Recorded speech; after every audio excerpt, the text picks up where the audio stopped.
Hello everyone, welcome back to the Undercut. It is race week. Oh my god, we're back, baby. It feels so good. We are back. Come on. Honestly, we were getting so dry with news. Like, I'm just so glad we can do a race preview this week and just not have to worry about, like, talking about trying to stretch out topics. Yeah. We can have a Thursday race preview. Yeah, thank God for that. Last. Yeah. But anyway, obviously, we do have a little bit to talk about today. It's not completely dry. There are a few things that are... Couple of things, isn't there? Yeah, slightly interesting. I think we should start with the big one, about Mick Schumacher. Yes, Mick Schumacher to Audi. Ah, well, that's new, isn't it? Yeah, I mean, it's new, but not new. And I'm going to say why it's not new. If you were thinking logically, it's a logical move for Audi to go for Mick. It is. German team, German driver, young driver. Mick's a sensible choice. And he's got a little bit of experience in Formula One, which, granted, he was at Haas, and it was a shit team. But it's experience nevertheless. Yeah, it is. If Mick can iron out his mistakes, he's a good choice for any midfield team, I think. I don't think he quite cuts it in a top team, but for the midfield, Mick Schumacher is a decent option. When he didn't crash or when he didn't make mistakes, he was fairly quick. He was quicker than Mazepin. He was on pace with Magnussen a couple of times. Yeah. I think he has what it takes. So it's a sensible choice for Audi, definitely. It would be a sensible choice, and obviously this report of Audi being linked to him is coming from Amos. Yep. So, very credible. Yes, very credible, and they were reporting on all the Red Bull shenanigans at the start of the year as well. Yeah, and an influence on bringing Mick could also be Matteo Binotto is there, isn't he? Yes. Heading up the F1 sort of project. So that could be a heavy influence. Obviously, we know Mick's kind of old Ferrari ties and everything. Matteo Binotto, Ferrari, so... Yeah. It does work like that. It's who you know. It's who you know, not what you know sometimes. And Matteo Binotto knows Mick from being at Ferrari at the time when he was coming through the academy and getting that Haas seat. So it would make sense. We've got a full Audi video coming tomorrow on who we think will get that second seat. So make sure to stay tuned for that.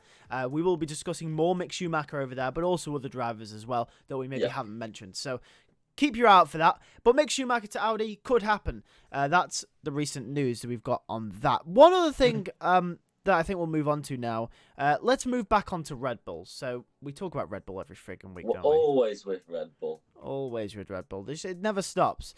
But the RB CEO has actually commented on the situation with Yuki Tsunoda and Perez and the whole promotion thing that's going on. Yeah. For a little bit of context, I'm sure you know, but just in case you don't, if you've been living under some kind of Formula One rock, obviously Perez underperforming, Yuki Tsunoda, Daniel Ricciardo performing, Liam Lawson waiting in the wings. They've got a whole situation. They've given Perez a contract. Many people, including people at Red Bull, seem to think they shouldn't have. Either way. We definitely think. Well. Yes. RB CEO has come out and said that Yuki Tsunoda will be considered for a Red Bull F1 promotion if he keeps performing, which is a big statement because, I mean, they've pretty much, Helmut Marko has said Red Bull through their actions with Perez have basically flat out said, they're not anytime soon considering Yuki for that second seat. So I think it's a big statement. Well, it is a big statement, and it's the first statement that we've heard about Yuki in that Red Bull seat. Yeah, from someone official. From someone official, and that's an interesting sort of thing because obviously we just thought it could be a Perez Daniel straight fight. Yeah. Obviously, Yuki has got his hat in the ring. Yep. Don't see why not. No, and it's getting to the point now where even people at RB and at Red Bull are sort of going, hey, you know what? Yuki He's performing. I mean, we can't ignore this, right? Like you mentioned, we've thought for the majority of the season and last season and, even up until now that it is just Perez versus Daniel. But, Yuki deserves a shot, and people at Red Bull and RB are starting to see that now. They are starting to see that. I mean, he's had a great start to this year. Great first half of the year. I mean, first quarter, it was leaps and bounds ahead of Daniel. Daniel's brought it back, but Yuki definitely in his own right from his performances this year so far deserves a shot at that seat. Absolutely, 100%. I couldn't agree more.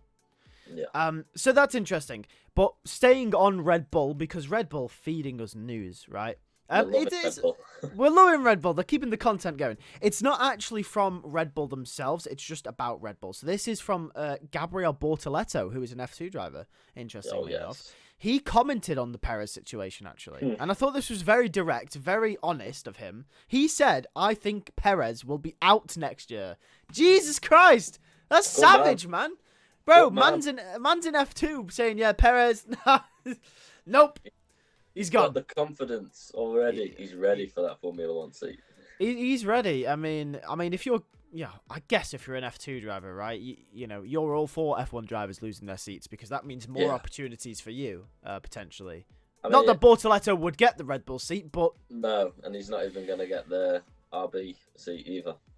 No, but it's just interesting, isn't it? I mean, yeah. Speaking of Perez, people saying Yuki deserves it. People saying Perez doesn't. I mean, it's crazy, isn't it? I like it from him though. Yeah, I do. I've watched Bortoleto a few times. I've focused in on him during a couple of the F2 races, and I like the way that he drives. He's good, isn't he? He. Don't get me wrong. He can be a bit like Max Verstappen-esque in terms of send it and hope for the best. Yeah, but I like it. I like what I see, and I've got no doubts. I reckon it'll be a Formula One soon. Yeah. Speaking of Bortoleto, real quick though, the attention this season in F2 has been on Antonelli and Behrman. Well, yeah, it has. Bortoleto has kind of gone under the radar, I think. Well, Bortoleto. I mean, you got Hadjar. He went under the radar, and look at him this year. Yeah, Hadjar's done very well. So yeah, this year it's shown us more Hadjar and Bortoleto, and that they're ready as much as Antonelli and Behrman are. I mean, even more so than Behrman from what we've seen. Well, Behrman's not had a great season so far, has he? No, but he's secured that Haas seat, and we'll have to see what he does in Formula One. Yeah, we will. I mean, he had a decent Saudi drive though, didn't he? They did, yeah. So there's talent there with Behrman. It's just gone wrong with that Prema car and everything, hasn't it? Yeah, by the sounds of it, Antonelli's on top of it, but Behrman doesn't seem to be. To be on top of it. But second half of the season to go, so he's got time. He's got time. But either way, yeah, interesting on Perez. I hate repeating ourselves, but it's more of what we spoke about for the last a couple of months now. It's more of the same. Since Miami, mate. Since Miami, it's just getting to the point now though where other drivers are starting to say stuff, and it's getting bad when other drivers are saying things. It's getting boring now saying it. It's getting so boring. It really is. Well, you see like a couple of the F1 drivers in the past couple of races before the break that they were saying, it could be a battle here. You got Oscar saying you got the two Mercedes, you got the Ferraris there, you've got a Red Bull. So bad, isn't it? You're laughing. It's funny, but Lewis said something similar. It's a Red Bull. They keep saying a Red Bull. They're disregarding Perez now. Yeah. And when you've got your competitors just saying it's just one Red Bull really that they're battling, it's not a good look for Red Bull. It's really not. Moving on then. I mean, we've got one last thing major to talk about. Which, I mean, like I said, this week's been dry, but this is something... Big. It has, yeah. This is something quite interesting that I thought we could talk about. And I've seen a lot of talk on social media about it. It's doing the rounds. But the FIA are updating misconduct rules for drivers over the team radio. Now, this is from what I've read, and this is how I understand it. So I could get some of this wrong. If I do, let me know in the comments or correct us or whatever. But from the way I understand this, is they are updating the misconduct rules for drivers and teams over the team radio because of abuse that then follows from the officials on social media, from fans. Now, I've got 2 thoughts on this. Number one, obviously, do not condemn in the slightest abuse towards anyone on social media, especially the officials. They're running the sport. Don't go out your way to hate on them. Like, don't do that. Don't send them threatening messages. Don't do any of that. Right? Don't condemn that. But they are still prone to criticism. Social media is a great place, and it's a great place for free speech. They are not immune to criticism from fans on social media, which I guarantee is what 90% of the comments are. There will be the odd, really harsh comment, which definitely they don't deserve. But most of the time, and most of the comments under that post that reported on it, are all just, well, make a stupid decision and get criticized. So I think this all really stems back to Abu Dhabi 2021, where it does. Over the team radio, Christian Horner, Toto Wolff, Lewis Hamilton, Max Verstappen going back and forth, complaining at Michael Massey. And then because they're complaining and drivers, and we've seen it since, Max Verstappen telling officials and the stewards to F off over the radio, right? Yeah. Hungary was a big one this year with Max and the stewards. Exactly. Hungary was a big one. It's because of these comments, they're blaming these comments on the fans, then criticizing and taking it out on the officials. But at the end of the day, some of this is because of the stewards themselves, because they are making unlawfully and poorly executed critical decisions that affect the race. It affects the integrity of the sport. It affects results. Abu Dhabi 2021 is the major example of this, but there have been many examples since. I don't think they're immune. I think this is just a way to immune them from criticism. I don't. What are your thoughts on this? Because I don't know. I'm in two minds about it. It's a difficult one because you can be critical and not abusive. That's what you've got to be when you're doing. You can be critical, and we've been critical of certain decisions that they've made, but not abusive. Like, when people start being abusive, that's when it goes over the line. And I think bringing in this rule, this rule is there to be like, when you're racing, you don't then directly challenge us on the radio. You can't say things like Max was doing in Hungary, challenging them like, "Oh, tell the FIA then I can run people out wide now."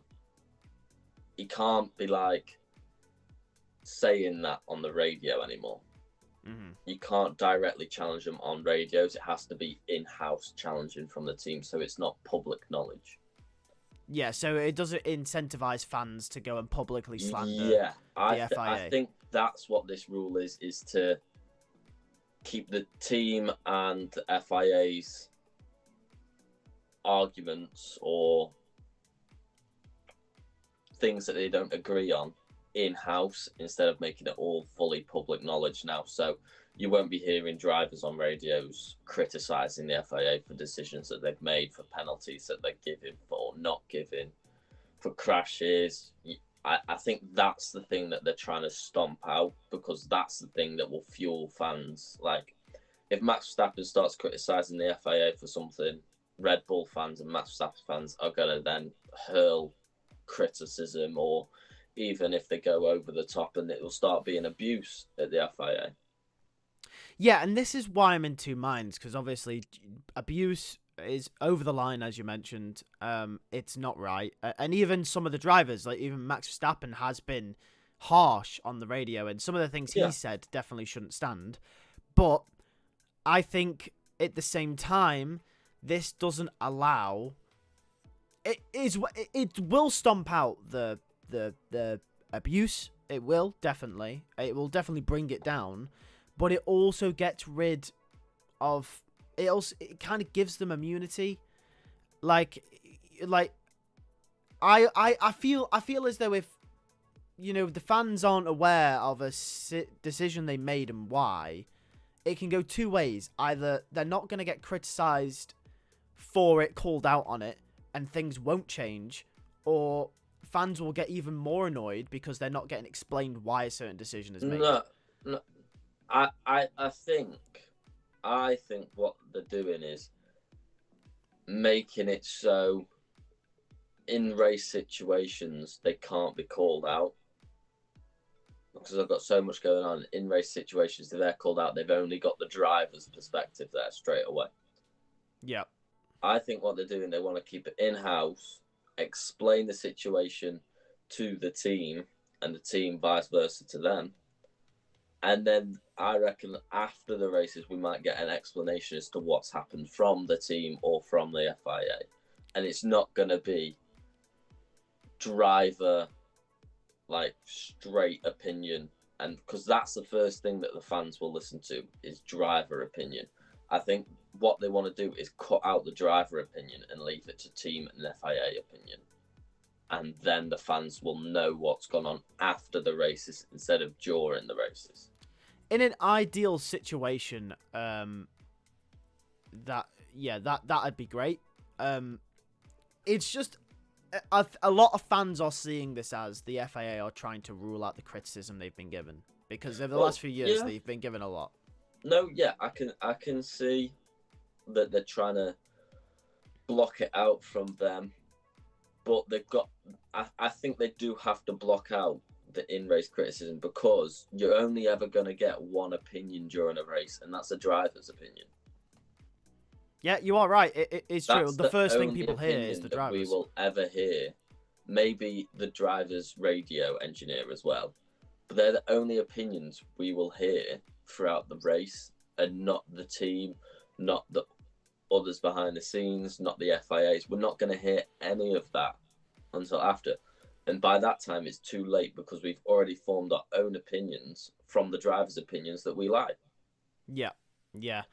So I think they just want to cut that bit out and make it a fair, level playing field where we hear all the information from the driver, the team, and the FIA all together. And then we can form a more calculated opinion instead of just a biased opinion.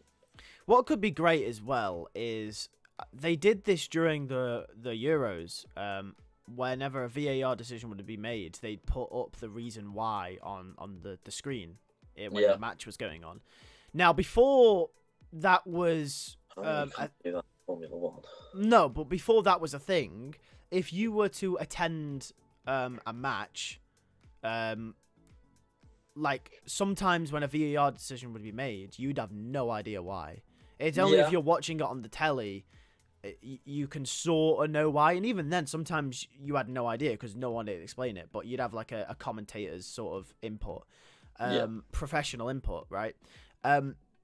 However, with Formula, the same thing could happen to Formula 1, where maybe instead of, like you mentioned, maybe you get an official statement from the FIA, maybe 5 or 10 minutes into the race after the incident had happened, as to why they made the decision. Maybe that's the way they go with it, because I don't think you can keep fans in the dark during the race as to why a decision's been made. I don't think you can do that. No, but are we hearing as to why a decision's been made now? No, we're not. But we get So there would be no change. The only thing that we hear is Lewis Hamilton's point of view of, oh, he turned in on me.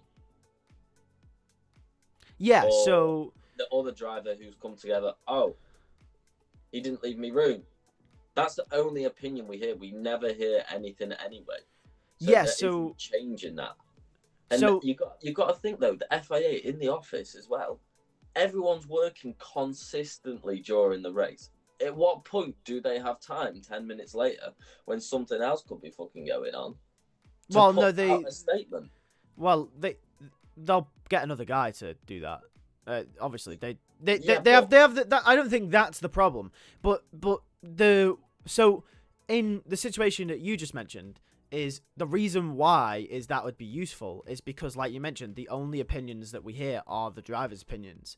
So if they put out a statement, this would, I think, I don't think you then have to get rid of the radio shenanigans or water it down, keep it in-house. If you just simply put out a statement during the race as to why, sort of like how they do with red flags and continue with the race and safety car, like, I just think it'd make, and the ones where they're like, oh, investigate it after the race.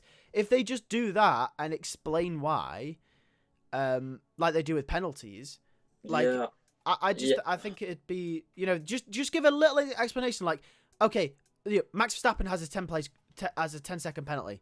Why? We don't ever find out specifically until the article's released after the race. Maybe they could just put out a little paragraph. Why? Because he breached the article, turned, didn't leave a driver enough room, pushed him off the track, broke his front wing, 10-second penalty. Here it is in the rules. There you go. Boom, done. Yeah. And in an ideal world, that's what we all want. We do want that. But that is a completely new concept. So obviously they're going to have to probably have... It's not going to be just a one person done. It's going to be at least a group of people that have got to put out that information during a race. So that's another load of people to come in. It's more complicated than it just putting out a paragraph, which sounds so simple, but it's so hard to do during a race. Because you've got to think during a race, if you've got a crazy ass race like we had Germany in the wet, was it 2020? 19. When Mercedes had that white front wing? Yeah, 2019. 2019. Crazy race. Like, if you think you're getting statements for all of them fucking incidents during the race, you're there all bloody night. Yeah, that's true. I guess it's hard. It's a hard thing to do, and there will be a way to do it. It's just going to take time to put a method in place to come up with it. I guess we are kind of going down the rabbit hole here. At the end of the day, I think it is to just mitigate that abuse that they get. Yeah. But at the end of the... There's a reason to it. There is a reason. And to be fair, they need to sort that out.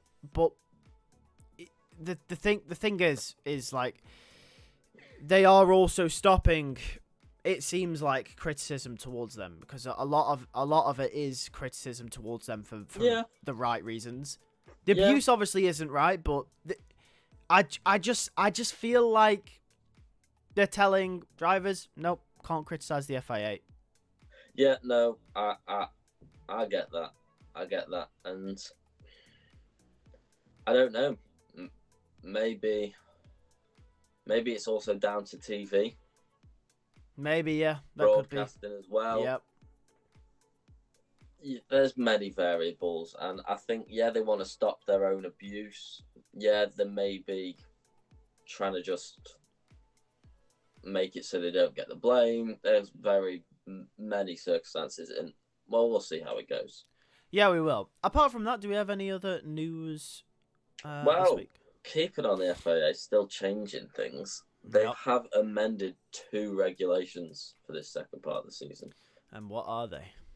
The 2, I'm going to have to read this because it's quite long. Oh, God. Yeah, so the first regulation change, so under the previous regulation, time penalties that were picked up during a sprint were made redundant if that said driver ended up retiring. So, for example, like we saw China, Alonso got the time penalty when he crashed with Sainz. Yep. Alonso didn't finish the race. The time penalty was made redundant, and it didn't really matter. It didn't mean anything, did it? Yeah, no. So from now on, if you have a time penalty and you do retire at the end, that time penalty will be carried over into a grid deduction, a grid drop for Sunday's race. Which makes sense. Yes. That makes much sense.